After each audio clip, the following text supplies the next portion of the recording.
Hello guys, this is the Gaming Revolution here, and welcome back to an all new Call of Duty Black Ops 3 tips and tricks video. And today I'm going to be teaching you guys some absolutely fanatic tips on how to get more headshots more effectively and quicker within Call of Duty Black Ops 3's multiplayer. This will obviously be great for unlocking your camos, which will lead towards you being able to get your gold and diamond camos quicker and more effectively, as well as any other secret camos that we just don't know about as of yet.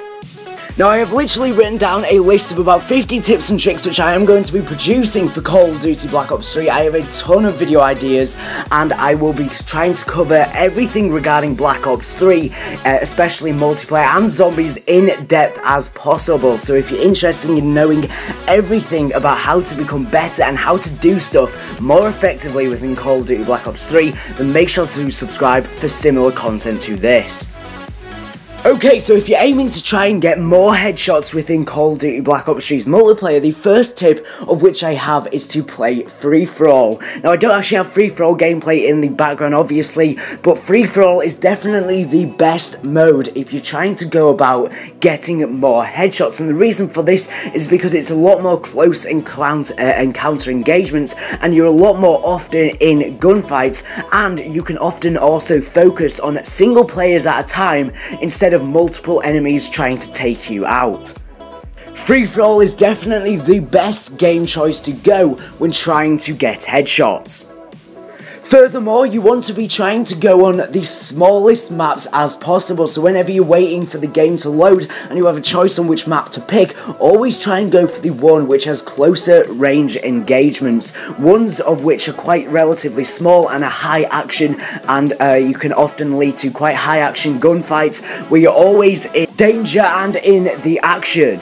The more gunfights you're likely to encounter in game will increase the chances of you actually getting headshots.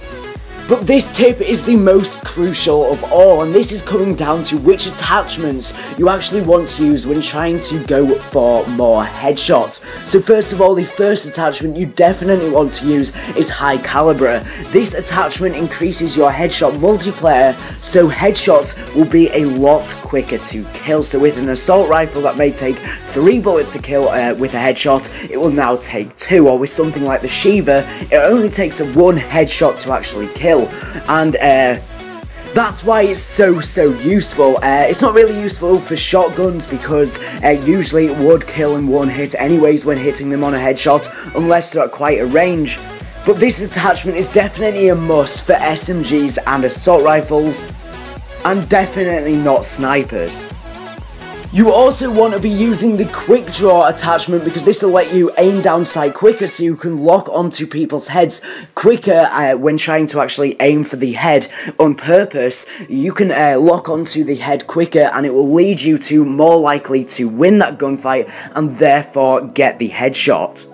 I also recommend not putting stock on your classes if you're trying to go for headshots, because it will just make your aim go a bit off and you may end up missing the head.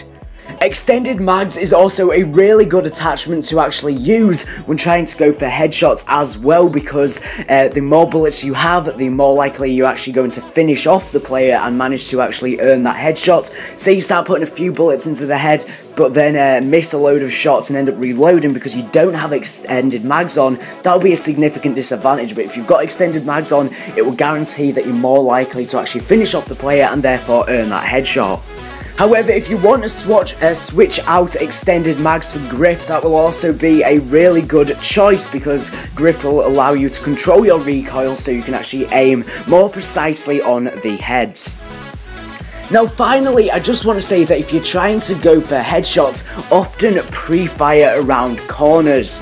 When trying to go for headshots, I would recommend not just spraying and praying, but trying to go for tactical maneuvers. Play quite safe.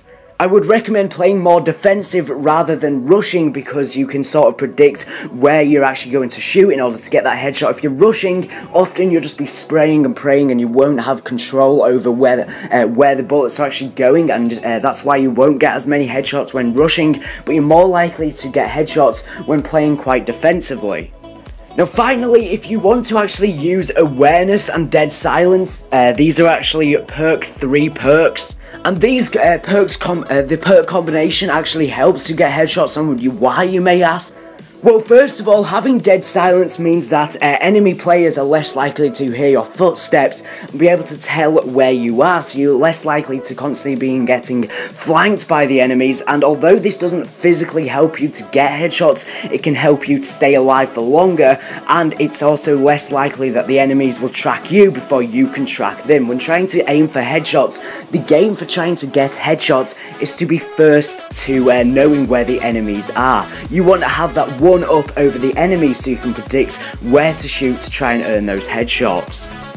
Now, awareness is really crucial to try and get headshots, because having awareness makes the enemy team's actual footsteps sound louder, so you can actually sound whore and predict in a 360-degree radius where the enemies are. And by doing this, you can, again, it's all about having the one up over the enemies when trying to get headshots. You want to know where they are before they know where you are, so having awareness will let you know where they are before they know where you are. And what this allows you to do is pinpoint where they are. So for example, from behind, you can sneak up on someone from behind and you can really easily go for that headshot.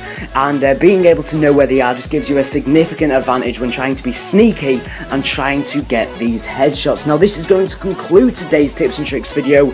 These are all the tips I have to try and get headshots easy within Call of Duty Black Ops 3's multiplayer. If you've got any other tips on how to get headshots easy in Call of Duty Black Ops 3, make sure to leave them down in the comment section down below. These have not just been all my personal preferences, so please keep that in mind. Some of these tips may not work for you, but they work for me. So anyways, thanks for watching the video. Make sure to subscribe if you're new around here for latest and greatest advanced warfare and Black Ops 3 news and content series. Thank you for watching, and bye.